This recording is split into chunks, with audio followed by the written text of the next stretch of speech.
औषधीय गुणों के कारण पुदीने का महत्व हमारे घरों में अत्यधिक है। यह न केवल स्वादिष्ट होता है बल्कि यह औषधीय गुणों से परिपूर्ण होने के कारण ही हमारे घरों में इसकी महत्ता बहुत है। इसकी विशिष्ट स्वाद के कारण जो है इंडस्ट्री में काफ़ी इसका धड़ल्ले से इस्तेमाल होता है। पुदीने की गंध थोड़ी सी तीखी होती है और यह काफ़ी डेलिकेट प्लांट होता है जिसे आसानी से हम घर में उगा सकते हैं, परंतु कुछ बातों का इसका ध्यान रखना होता है।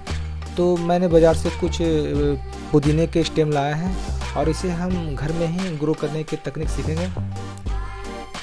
पुदीने का वैज्ञानिक नाम मेंथा होता है और इसे हल्की भुरभुरी मिट्टी या ऐसे परिवेश की आवश्यकता होती है जिसमें नमी के साथ साथ थोड़ी जो है गर्मी भी हो यानी उष्ण वातावरण हो, परंतु इससे बिल्कुल ही गीली मिट्टी या बिल्कुल ही नमी की आवश्यकता भी नहीं होती।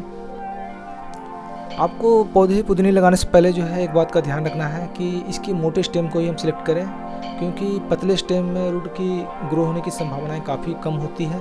तो आप इस बात का ध्यान रखें कि इसके मोटे स्टेम को ही सिलेक्ट रूट आने से ग्रो किया जा सके।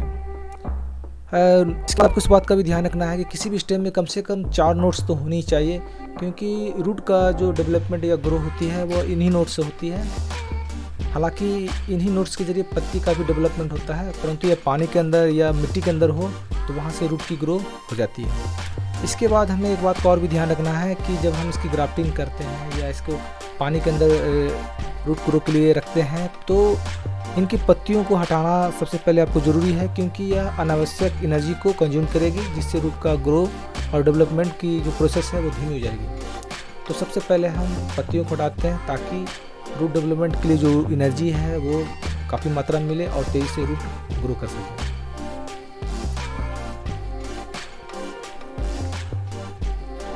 इसी तरह से हम अन्य स्टेम के भी पत्तियों को हटा देते हैं ताकि रूट आसानी से ग्रो किया जा सके।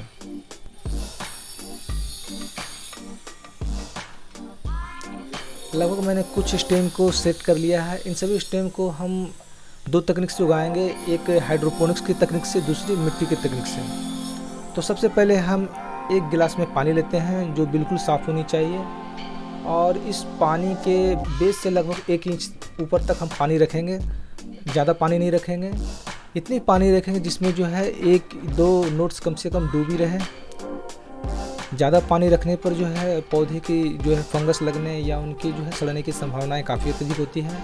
आपको इस बात का ध्यान रखना है कि 2 या 3 नोट से एक्सेस जो है 3 नोट से ज़्यादा नहीं होनी चाहिए, मतलब 1 से 1.5 इंच आप पानी ग्लास के अंदर रखें। और इसके बाद जो है सारे स्टेम जो आपने सिलेक्ट किया है उसको इस पानी के अंदर रखेंगे।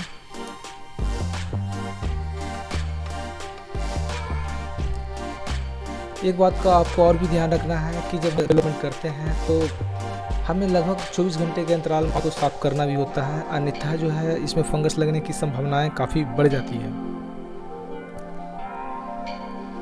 बाज़ार से लाए हुए स्टेम को भी जो है पूरी तरह से धोनी चाहिए ताकि इसके अंदर कोई पैथोजेंस या फंगस हो वह भी पूरी तरह से ख़त्म हो जाए। अब इसे हम सनलाइट से दूर किसी शेड में से 1 हफ्ते के लिए हम छोड़ देते हैं ताकि इसके अंदर रूट का डेवलपमेंट हो सके।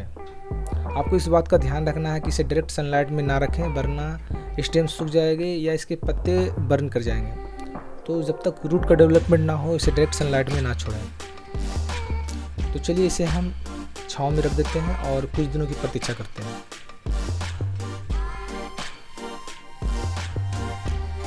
अब हम थोड़ी सी स्टेम जो है मिट्टी में भी लगा लेंगे। मिट्टी में लगाने के लिए आपको ऐसी मिट्टी की आवश्यकता होगी जो हल्की हो और भुरभुरी हो, इसमें डरनी चाहिए ताकि इसमें पानी का ठहराव ना हो। जिस तरह से मैंने ग्लास में स्टेम को लगाया था उसी तरह से मैं इस मिट्टी में भी जो है कुछ स्टेम को लगा देंगे ताकि दोनों तकनीक के जरिए हम जो है पुदीने आसानी से उगा सकें। लगभग मैंने बचे हुए स्टेम इसके अंदर मैंने लगा दिया है, हालांकि इसके अंदर से मैंने पत्तियों को नहीं हटाया ताकि जो है इसे थोड़ी बहुत जो है एनर्जी रूट डेवलपमेंट के साथ साथ जो है पत्तियों के ग्रो में भी मिलती रहे। इसके बाद इसके ऊपर जो है समय अंतराल पर आपको जो है वाटर का स्प्रे करना, हर जो है 12 घंटे में आपको जो है पानी के ऊपर जो है पानी से जो है पत्तियों के ऊपर स्प्रे करना है ताकि इसमें नमी बरकरार रहे। जब तक कि रूट का ग्रो नहीं हो आपको जो है हर 2-4 घंटे पर वाटर स्प्रे करते रहनी है, अन्यथा पौधे सूख जाएंगे और उसमें रूट कभी ग्रो नहीं हो पाएगा। लगभग 1 हफ्ते के बाद हम देखेंगे कि पौधे में रूट ग्रो हो चुका है।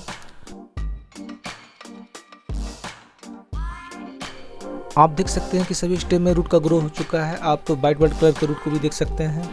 तो हाइड्रोपोनिक्स तकनीक के जरिए रूट कुछ ही दिनों में ग्रो किया जा सकता है। क्योंकि हाइड्रोपोनिक्स तकनीक के जरिए जो है पौधे का ज़्यादा डेवलपमेंट नहीं किया जा सकता है, इस कारण इसे हम पुनः मिट्टी में ही लगा देंगे ताकि पत्तियों का तेज़ी से विकास हो और इसका इस्तेमाल हम घरों में बराबर कर सकें। लगभग 15 दिनों के बाद हम पाते हैं कि सभी स्टेम में जो है पत्तियों का डेवलपमेंट हो चुका है। पौधे काफ़ी हेल्दी हैं और काफ़ी घने भी हो चुके हैं। भी डिकेट प्लांट है तो इन कुछ बात ध्यान रखना होता है, जैसे इसे ना ज़्यादा सनलाइट की आवश्यकता होती है और ना ज़्यादा शेड की, यानी इसे बिल्कुल सेमी कंडीशन चाहिए। साथ ही साथ इस बात का भी आपको ध्यान रखना है कि इसकी मिट्टी बिल्कुल भुरभुरी हो, हल्की हो और ड्रेनिंग सिस्टम काफ़ी अच्छी हो ताकि इसमें जल जमाव ना हो सके। तो पुदीने जो है औषधीय गुणों के कारण ना केवल हमारे सेहत का ख्याल रखती है बल्कि हमारे घर में खाने का जायका भी बढ़ाती है, हमारे घर के खानों का स्वाद भी बढ़ाती है। इसके विशिष्ट स्वाद के कारण भी फूड इंडस्ट्री में इसका इस्तेमाल किया जाता है।